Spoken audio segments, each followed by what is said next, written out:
Bueno, pues sin prisas, pero sin pausas, ya estamos aquí, listos, montados y armados, de regreso para seguir platicando con ustedes acerca de todo lo que tiene que ver con el mundo de la clasificación arancelaria de mercancías objeto de comercio exterior.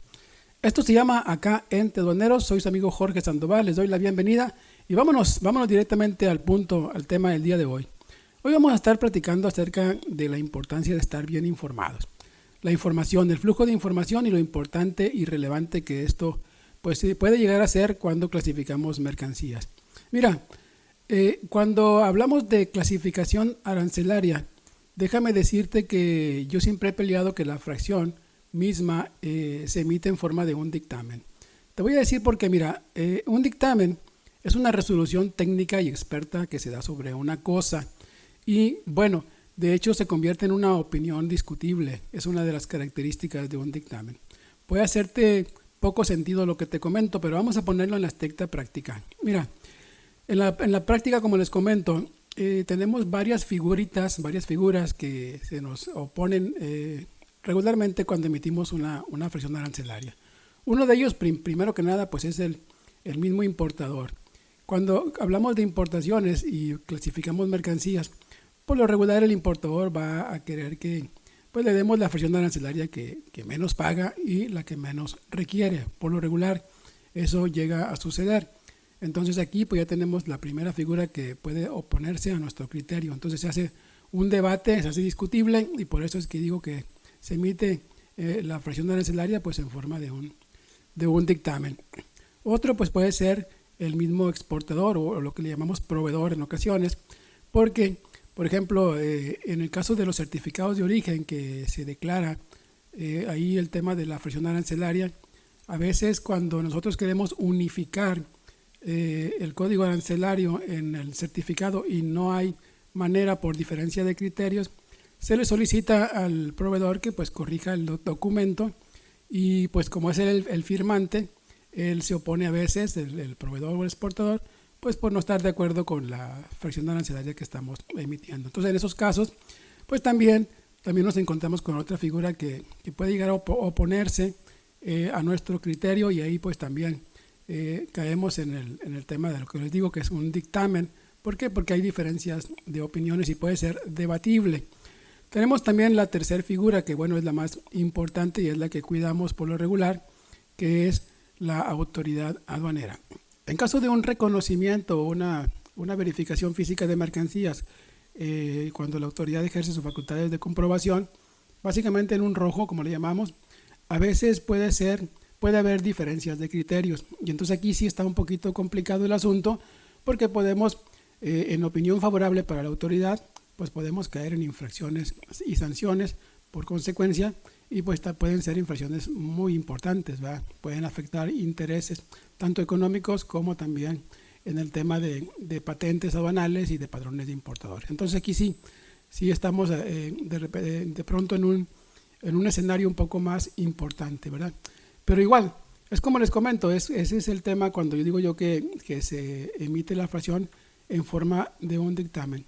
Siempre lo he comentado, en lo que nosotros hacemos como asesores en clasificación arancelaria, pues no hay lugar a dudas, en lo que nosotros hacemos.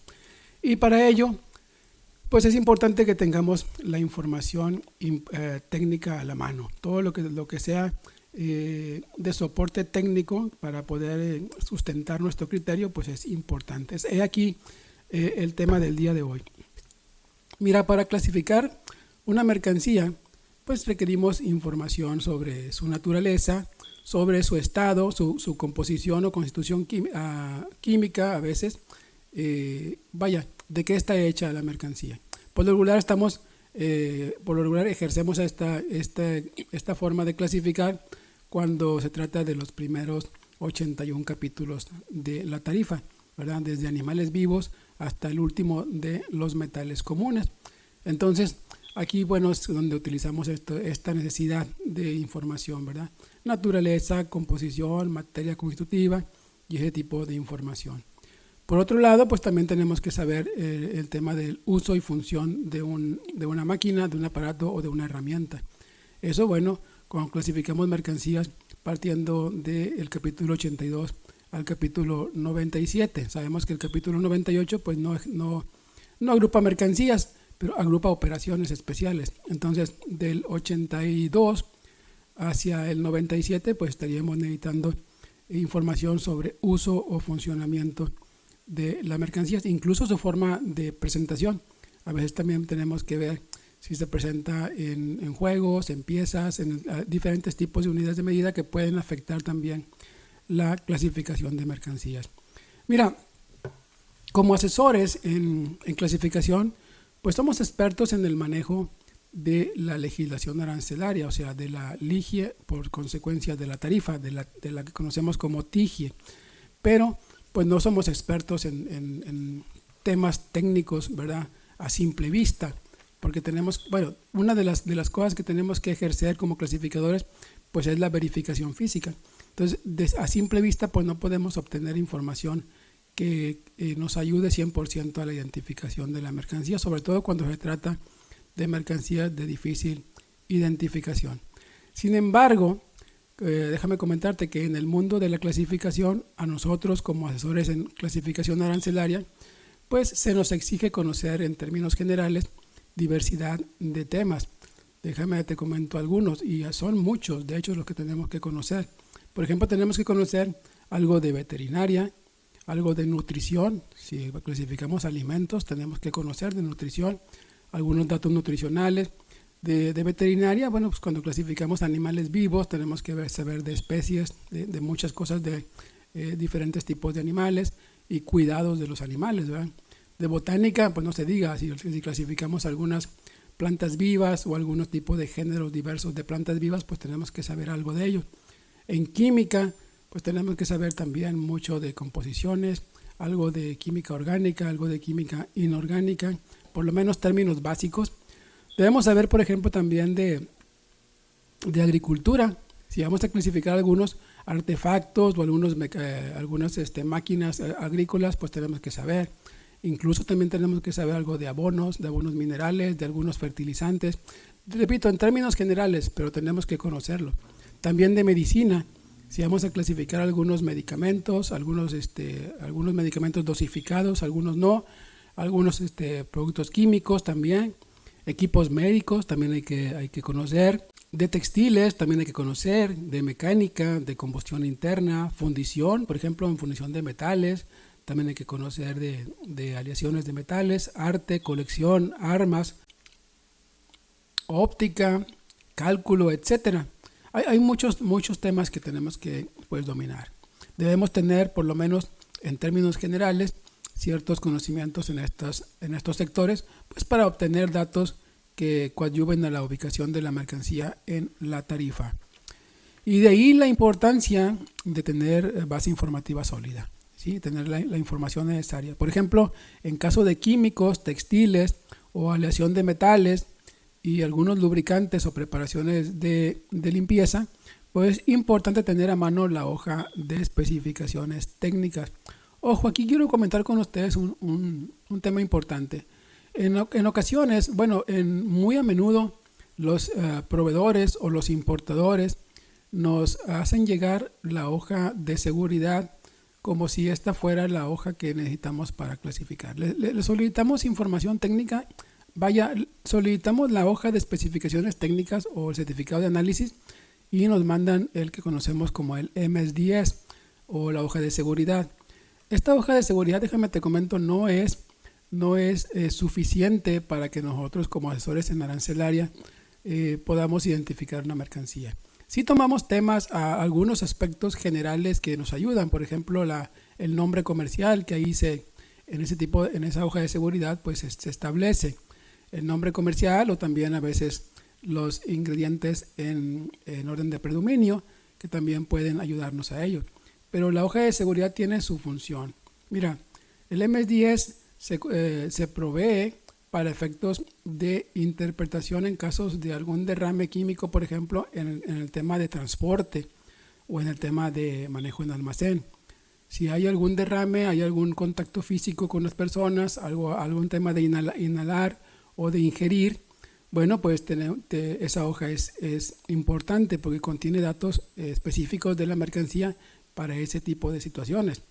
Déjame, por ejemplo, te comento, y esto me viene a la mente ahorita, el cuerpo de bomberos, cuando hay un derrame, por ejemplo, en el caso de un almacén, si hay algún derrame químico, el cuerpo de bomberos lo que va a pedirte para poder interpretar o saber qué hacer es la hoja de seguridad. Ellos son expertos en cómo actuar, pero necesitan la hoja para interpretar y saber cómo proceder. Es el mismo caso que nosotros tenemos también en arancelaria. Conocemos la tarifa, sabemos cómo identificar la mercancía, pero sin esa hoja de especificaciones técnicas no vamos a poder saber. Podemos, como repito, conocer de medicina, mecánica, química, veterinaria, todo lo que las actividades que te mencioné, todos los temas, pero necesitamos la hoja. Entonces, es lo mismo con el cuerpo de bomberos. Ellos también son especialistas en cómo actuar y proceder en ciertas situaciones de seguridad, pero necesitan saber aspectos que solamente el MS-10 contiene, ¿sí? Si ingirieron, hay que actuar de una manera. Si hubo contacto físico, hay que hacer de otra manera. Y todo depende de esa información. Entonces, en este caso del clasificador, pues también. Ahora, mi tema es que no es suficiente el MS-10. Nosotros necesitamos certificados de análisis. Por ejemplo, certificado de molino productor en caso de algunos aceros, de algunos metales, de fundición de metales. Necesitamos la hoja técnica, no el MS-10. Eso es lo que sí les quería comentar. Entonces, esa es la importancia de estar bien informado. Eso y, por supuesto, la verificación física de las mercancías. Bien, pues ahora, déjame te comento que el caso de maquinaria, refacciones, herramientas, incluso de componentes, algunos componentes electrónicos o eléctricos, pues requerimos tener de primera mano, y eso es recomendable que sea por escrito, la información por parte del importador o del proveedor, del comprador o incluso del usuario final en el tema en el caso, por ejemplo, y digo usuario porque muchas veces el comprador no tiene conocimiento detallado de la mercancía, técnico, y sí, por ejemplo, el usuario. Digamos que el comprador solicitó la redundancia, solicitó la compra de un aparato, pero solamente hasta ahí llega su conocimiento. Entonces, vamos con el usuario a la planta de producción, en el caso de una planta de producción, y el usuario sí conoce lo que está solicitando para ser importado y es el que nos da finalmente la información que requerimos, pues, para poder allegarnos a todo lo que necesitamos para identificar la mercancía en la tarifa. Entonces, sí requerimos esa información. Entonces, ese es el tema de la información que tenemos que tener, ¿verdad? Todo radica en la información disponible. Y vuelvo y reitero, para ejercer lo que conocemos como la merciología. La merciología, pues, es el estudio detallado de las mercancías, ya sea por su naturaleza, ya sea por su materia constitutiva, o ya sea también, como repito, por su función, uso y función. Entonces, esa es la importancia. Repito, tenemos que estar bien informados y lo recomendable es que tengamos esa información a la mano, a modo de que, como inicié esta plática, a modo de que si se hace como un dictamen, esta fracción arancelaria se convierte en algo debatible, pues tengamos con qué solventar. Y finalmente, como repito, si la controversia es con la autoridad aduanera, pues es importante que tengamos ese fundamento. Vaya, no es el fundamento legal, porque finalmente el fundamento legal está en la ley, pero sí la herramienta o datos que nos ayudaron a llegar a esa fracción arancelaria y tenerlo siempre a la mano, porque luego nos pescan mal parados, llega alguna controversia con la aduana al momento de un despacho y resulta que no tenemos ninguna base sólida para poder argumentar o poder defender nuestro criterio arancelario. Bien, pues esa era la información, ese es el tema del día de hoy. Nosotros seguimos sumando conocimiento, como siempre, sumando conocimiento, superando hoy lo logrado el día de ayer. Ya saben que ese es el lema y siempre les comento, eso es lo que nos da a ustedes y a mí por mucho la ventaja sobre las demás propuestas.